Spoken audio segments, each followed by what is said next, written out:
नमस्कार मित्रांनो, शिवरुद्र फार्मच्या चॅनलवर आज आपले पुन्हा एकदा सहर्ष स्वागत आहेत.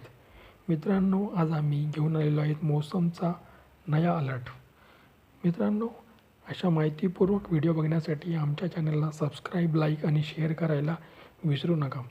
बंगालच्या उपसागरामध्ये वादळांच्या परिणामामुळे महाराष्ट्रामध्ये पुन्हा एकदा पोषक असे वातावरण तयार झालेले आहेत. याचा परिणाम म्हणून आपण जर बघू शकतात 2 ऑक्टोंबर 2025 ते 4 ऑक्टोंबर 2025 या तारखेमध्ये वातावरणामध्ये आपल्याला काही बदल जाणवत आहेत.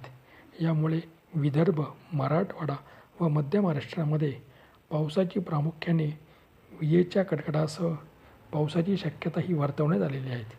यातील काही भागामध्ये येलो अलर्ट हा देखील जाहीर करण्यात आलेला आहे. यांचा जर आपण विचार केला व इतर काही भागांमध्ये हलक्या ते मध्यम स्वरूपाचा पाऊस पडण्याची शक्यताही देखील वर्तवण्यात आली आहे. त्यामध्ये प्रामुख्याने जळगाव, नाशिक, अहिल्यानगर, सोलापूर, बीड, धाराशिव, लातूर, परभणी, नांदेड, बुलढाणा, हिंगोली, अकोला, वाशिम, अमरावती, वर्धा, यवतमाळ, भंडारा, नागपूर, गोंदिया, गडचिरोली, चंद्रपूर या सर्वच ठिकाणी विजेच्या कडकडासह मोठा ते मध्यम स्वरूपाचा पाऊस पडण्याची शक्यता ही वर्तवण्यात आलेली आहे. त्याचबरोबर नागरिकांना सतर्कतेचा इशारा देण्यात आला आहे.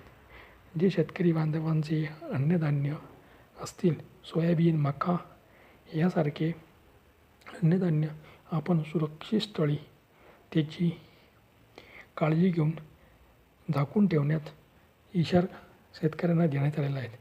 मित्रांनो, अशा कृषी रिलेटेड व इतर माहितीपूर्ण व्हिडिओ बघण्यासाठी आमच्या चॅनेलला सबस्क्राईब, लाईक, शेअर करायला विसरू नका. धन्यवाद.